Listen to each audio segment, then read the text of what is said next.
Hello everyone. Saturday 17 दिसंबर 2022 को 48th GST council meeting हुई, जिसमें कुछ रिकमेंडेशंस दिए गए हैं जिसका डिस्कशन हम लोग इस वीडियो में करेंगे। डिस्कशन शुरू करने से पहले एक चीज़ हम लोग समझ ले कि जीएसटी काउंसिल का जो रोल है वो हम सबको जैसे पता है कि रिकमेंडेटरी है। तो जो भी डिस्कशन आज हम लोग इस वीडियो में करेंगे वो फाइनल नहीं है, क्योंकि ये सिर्फ रिकमेंडेशंस है। रिकमेंडेशंस के बेस पे नोटिफिकेशंस इश्यू होंगे, उसके बाद ही ये जो सारी चीज़ें हैं उसको हम लोग फाइनल मान सकते हैं। हमारा सबका ऐसा एक्सपीरियंस है कि कई रिकमेंडेशंस ऐसे पिछली मीटिंग्स में दिए गए हैं कि जिसका कोई नोटिफिकेशन इश्यू नहीं हुआ। तो ऐसे रिकमेंडेशंस का कोई लीगल स्टैंडिंग नहीं है। दूसरी चीज़, कई बार ऐसा भी होता है कि रिकमेंडेशन की लैंग्वेज अलग होती है और जब नोटिफिकेशन आता है तो उसकी लैंग्वेज कुछ और बोलती है। तो जब नोटिफिकेशन आएंगे इसके बारे में अलग अलग सर्कुलर्स इश्यू होंगे, उसके बाद में ही हम लोग फाइनली बोल सकते हैं कि exactly what are the changes they want to make. However, ज्यादातर रिकमेंडेशंस जो जीएसटी काउंसिल की मीटिंग में दिए जाते हैं वो एज इट इज नोटिफिकेशंस में इश्यू होते हैं, इसलिए ये जो रिकमेंडेशंस हैं उसको थोड़ा ब्रीफली समझना भी इंपॉर्टेंट है। तो 48 जीएसटी काउंसिल मीटिंग के बेस पे एक प्रेस रिलीज इशू हुई है 17 दिसंबर को ही, जो मेरे पास है अभी। इसमें जो जो रिकमेंडेशंस दिए हैं उसका हम लोग डिस्कशन करते हैं। सबसे पहली जो चीज़ डिस्कस करने वाली है वो ये है कि एक क्लैरिफिकेशन ये इश्यू करना चाहेंगे कि भाई रेसिडेंशियल ड्वेलिंग जब कोई पर्सन रजिस्टर्ड पर्सन को देता है ऑन रेंट तो उसके ऊपर जीएसटी लगेगा, ऐसा एक नोटिफिकेशन इश्यू हुआ था जुलाई 2022 में। क्लैरिफिकेशन यहां पर ये देना चाहते हैं कि अगर ये रेसिडेंशियल ड्वेलिंग किसी रजिस्टर्ड पर्सन ने अपने पर्सनल यूज के लिए लिया है, अपने बिजनेस यूज के लिए नहीं लिया है, तो उस चीज में रिवर्स चार्ज मैकेनिज्म एप्लीकेबल नहीं होगा और उसके ऊपर जीएसटी भरने की जरूरत नहीं है। हालांकि जब जुलाई 2022 में ये नोटिफिकेशन इशू हुआ तब एक वीडियो मैंने अपलोड किया था यूट्यूब पे, और उसमें मैंने यही क्लैरिफिकेशन दिया था कि भले ही नोटिफिकेशन की लैंग्वेज में लिखा है कि जब भी कोई अनरजिस्टर्ड पर्सन किसी रजिस्टर्ड पर्सन को रेसिडेंशियल ड्वेलिंग रेंट पे देता है तो रिवर्स चार्ज में इस पे जीएसटी भरना पड़ेगा, लेकिन इसका इंटेंशन पर्सनल यूज के लिए रेसिडेंशियल ड्वेलिंग जब आप लेते हैं उसको टैक्स करना नहीं है। तो जब भी कोई रजिस्टर्ड पर्सन अपने पर्सनल यूज के लिए, ना कि बिजनेस यूज के लिए, रेसिडेंशियल ड्वेलिंग रेंट पे लेता है तो उस सिचुएशन में आरसीएम एप्लीकेबल नहीं होगा। यही एक हाईकोर्ट ने भी डिसीजन दिया था जिसका डिस्कशन हम लोगों ने पिछले वीडियोस में किया था। तो this was an expected clarification, ये आने ही वाला था। एक्चुअली हमने इसका डिस्कशन पहले भी हमारे वीडियोस में किया हुआ है। दूसरी जो चीज है वो ऐसी है कि decriminalisation of certain GST offences. GST में जो प्रोसिक्यूशन लॉन्च करने की जो लिमिट है वो 1 करोड़ है, उसको बढ़ाकर 2 करोड़ रुपए करने का रिकमेंडेशन है। कुछ ऐसे ऑफेंसेस हैं जिसको डीक्रिमिनलाइजेशन जिनका वो करना चाहेंगे, जैसे कि tampering with the material evidences, फिर obstruction to the work of the officer. इस तरीके की कुछ चीजें हैं कि जिनमें डीक्रिमिनलाइजेशन का रिकमेंडेशन यहाँ पर दिया गया है। साथ में जो कंपाउंडिंग की जो अमाउंट है उसको भी रिड्यूस करने का प्रावधान यहाँ पर डालने का रिकमेंडेशन है। जब एग्जैक्टली इसका नोटिफिकेशन आएगा तब हम लोग समझेंगे कि क्या क्या अमाउंट्स में चेंजेस किए गए हैं for the purpose of decriminalisation of certain offences. एक बहुत ही इंपॉर्टेंट दूसरा रिकमेंडेशन जो दिया गया है यहाँ पर वो है रिफंड टू अनरजिस्टर्ड पर्सन। एक चीज हमको समझनी पड़ेगी कि इनडायरेक्ट टैक्सेस में कॉन्सेप्ट होता है डॉक्ट्रिन ऑफ अनजस्ट एनरिचमेंट का। मान लीजिए कि कोई टैक्स पेएबल नहीं था, फिर भी आपने वो टैक्स गवर्नमेंट को पे कर दिया तो गवर्नमेंट आपको उस टैक्स का रिफंड देगी। लेकिन अगर ये टैक्स आपने अपने कस्टमर के पास से कलेक्ट किया है तो इसका रिफंड आपको नहीं मिल सकता, क्योंकि इसका जो बर्डन है वो कस्टमर के पास चला गया।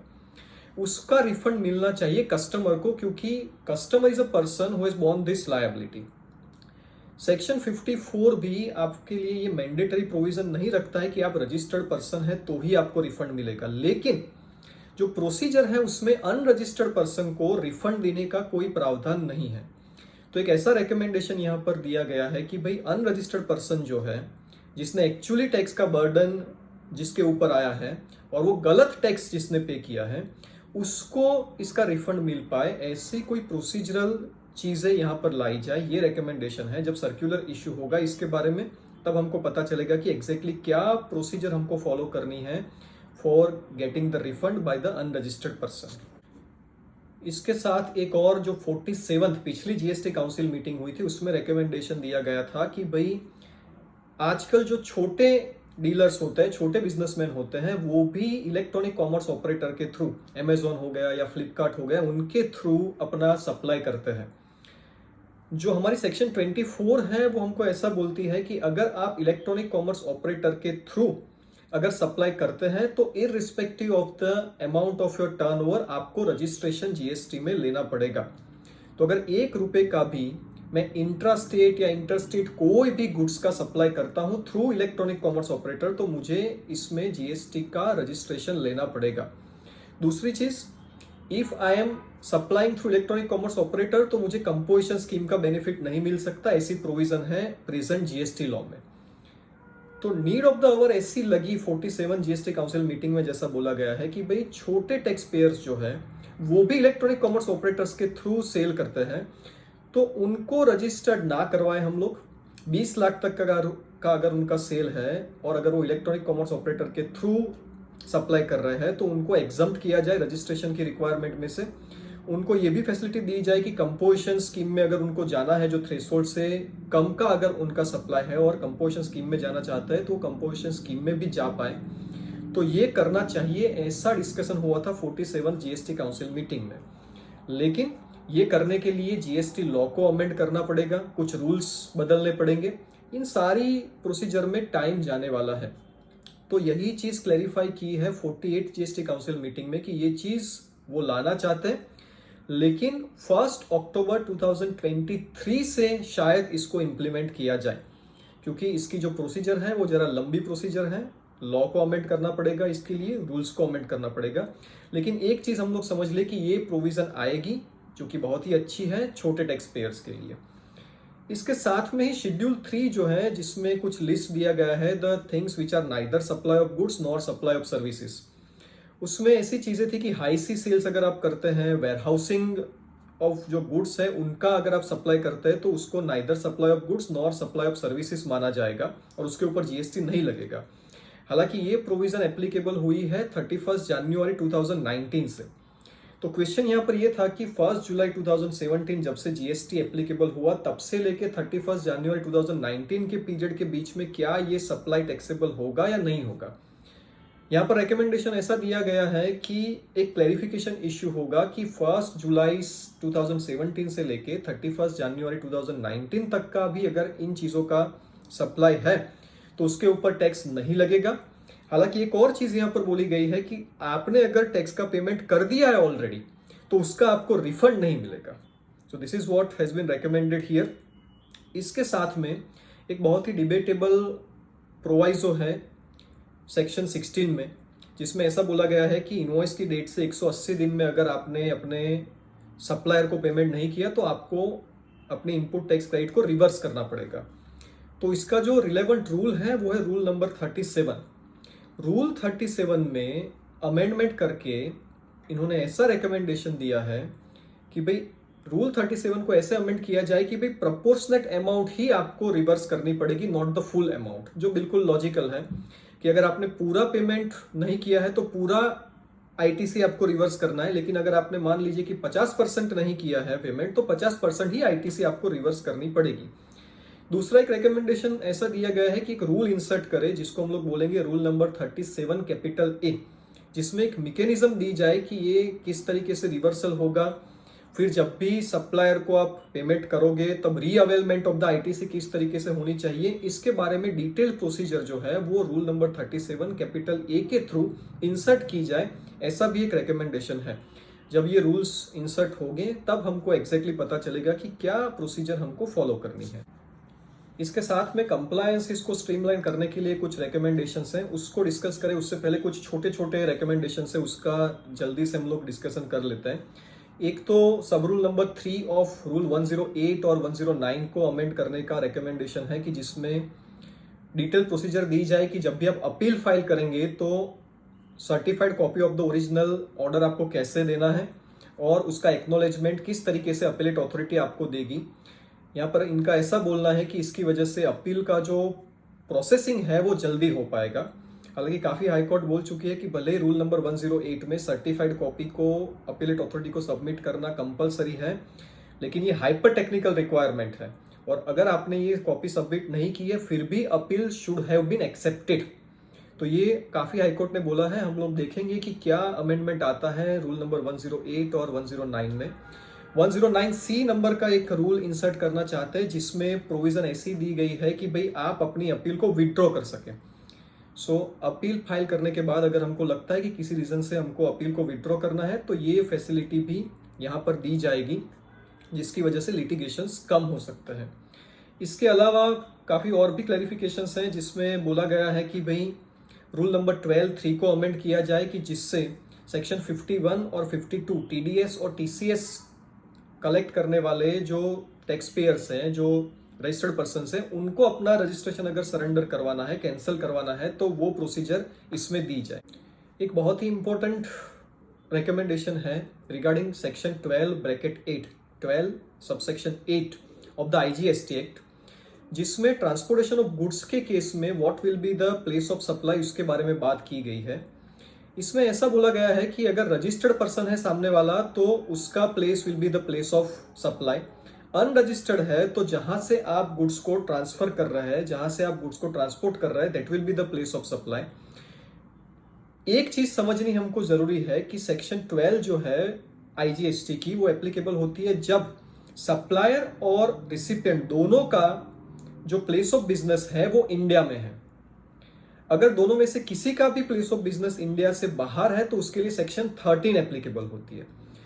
अब ये जो ट्रांसपोर्टेशन ऑफ गुड्स के केस में प्लेस ऑफ सप्लाई डिटरमाइन किया जाता है इन केस ऑफ सेक्शन 13, मतलब कि जब भी सप्लायर या रिसिपिएंट का प्लेस ऑफ बिजनेस जो है वो इंडिया के बाहर है तो वहां पर ऐसा बोला गया है कि destination of the goods will be the place of supply. इसकी वजह से मतलब ये जो एम्बिग्यूटी थी सेक्शन 12(8) और सेक्शन 13 के बीच में कि अगर रिसिपिएंट और सप्लायर दोनों का प्लेस इंडिया में है तो अलग हो जाएगा प्लेस ऑफ बिजनेस, और दोनों में से किसी का प्लेस अगर इंडिया से बाहर है तो प्लेस ऑफ सप्लाई अलग हो जाएगा। इसको दूर करने के लिए 2018 के अमेंडमेंट एक्ट में एक प्रोवाइसो इंसर्ट किया गया था 12(8) में कि अगर गुड्स को आप इंडिया से बाहर भेज रहे हैं in that situation place of supply will be outside India. इसका इंटेंशन ये था कि भाई जो इनजस्टिस हो रहा है इंडियन शिपिंग लाइंस को, वो इनजस्टिस को क्योर किया जाए। लेकिन ये प्रोवाइसो इंसर्ट करने के बाद ये इनजस्टिस बिल्कुल भी क्योर नहीं हुआ। रीजन ये था कि जब place of the supplier and the place of recipient दोनों ही अगर इंडिया में है सेक्शन 12 के मुताबिक, तो प्लेस ऑफ सप्लाई भले ही आपका इंडिया से बाहर हो, इसको हम लोग एक्सपोर्ट नहीं मान सकते as per section 2(6) of the IGST act. तो ये अगर एक्सपोर्ट नहीं है तो इसको सेक्शन 13 में जो ट्रीटमेंट दी जाती है एक्सपोर्ट को, वैसी वाली ट्रीटमेंट यहां पर आप नहीं दे सकते। तो अल्टीमेटली इंडियन शिपिंग लाइन को इससे कोई भी बेनिफिट मिलने वाला नहीं था। ये प्रोवाइसो इंसर्ट करने के बाद भी चीजों को क्लैरिफाई करने की जगह पर ये एक्चुअली ज्यादा उसको डिफिकल्ट और कॉम्प्लिकेट कर रहा था। तो इस GST काउंसिल मीटिंग में जो रिकमेंडेशन दिया गया है वो ऐसा दिया गया है कि इसके बारे में क्लैरिफिकेटरी सर्कुलर इश्यू होगा और ये जो प्रोवाइसो इंसर्ट किया गया था अमेंडमेंट एक्ट 2018 से जो इनजस्टिस को क्योर करने के लिए, उसको विड्रॉ कर लिया जाएगा। तो ये नेचुरली विड्रॉ करने वाली ही चीज थी। क्लैरिफिकेशन क्या आता है वो सर्कुलर देखने के बाद हमको पता चलेगा कि एग्जैक्टली किस तरीके से इसकी ट्रीटमेंट देने का इंटेंशन है। कुछ और भी चीजें हैं कि जैसे फिनेंशियल ईयर 17-18 और 18-19 में 3B और 2A के बीच में ITC का अगर मिसमैच है तो उसका वेरिफिकेशन किस तरीके से होगा, उसकी प्रोसीजर ये देने वाले हैं। ऐसी चीज यहाँ पर बोली गई है। इतने छोटे रिकमेंडेशंस को डिस्कस करने के बाद कंप्लायंस को स्ट्रीमलाइन करने के लिए कुछ अच्छे रिकमेंडेशंस दिए गए यहाँ पर, उसका डिस्कशन हम लोग करते हैं। सबसे इंपॉर्टेंट जो पहले चीज कंप्लायंस को स्ट्रीमलाइन करने वाली है, यहाँ पर एक DRC 01B नंबर का फॉर्म दिया गया है जिसमें एक नया रूल इंसर्ट किया जाएगा, रूल नंबर 88C। ये रूल जो है वो ऐसा बोल रहा है कि जब भी आपके GSTR 1 और 3B में मिसमैच है तो आपको ऑटो जनरेटेड एक नोटिस दी जाएगी DRC 01B में। आपके पास दो ऑप्शन होंगे कि नोटिस में लिखा है कि दोनों के बीच में डिफरेंस है, you are required to either reply or you are required to make the payment of the differential tax. तो GSTR 1 में मान लीजिए आपने सप्लाई ज्यादा दिखाया है और 3B में कम है, आप टैक्स का पेमेंट 3B के थ्रू करते हैं, तो नॉर्मली ऐसा माना जाएगा कि आपका जो टैक्स का पेमेंट है वो कम है, तो DRC 01B इश्यू होगा। आपको करना यह है कि दोनों के बीच में अगर डिफरेंस है, 1 ज्यादा है 3B कम है, तो डिफरेंशियल टैक्स का पेमेंट कर दीजिए। या तो फिर कोई जेन्युइन रीजन है जिसकी वजह से दोनों के बीच में डिफरेंस आ सकता है, timing difference can also be the possible thing here, then you are required to reply to DRC 01B online कि this is the reason because of which there is a difference between my GSTR 1 and 3B।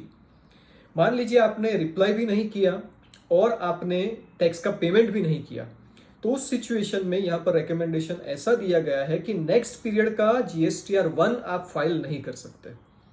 तो ये बहुत ही interesting mechanism rule number 88 capital C के through insert करना चाहेंगे कि automatically एक नोटिस इश्यू हो जाए जब भी there is a difference between GSTR 1 and 3B turnover. इसके साथ साथ रजिस्ट्रेशन के रिलेटेड कुछ कंप्लायंस प्रोविजंस है, रूल नंबर 8 और रूल नंबर 9, इसको उन लोगों ने रेगुलरली अमेंड करते रहे हैं। ये कि जब भी हम लोग रजिस्ट्रेशन लेते हैं उसके रिलेटेड कई बार फेक इनवॉइसिंग और फेक रिफंड के केसेस काफी सरफेस पे आए हैं, तो जो पर्सन है जो GST रजिस्ट्रेशन ले रहा है वो जेन्युइन है कि नहीं, उसको चेक करने के लिए physical verification of the place of business की कुछ एक्सेप्शनल सिचुएशन में प्रोविजन डालने का प्रावधान यहाँ पर रेकमेंड किया गया है through amendment of rule number 8 and 9।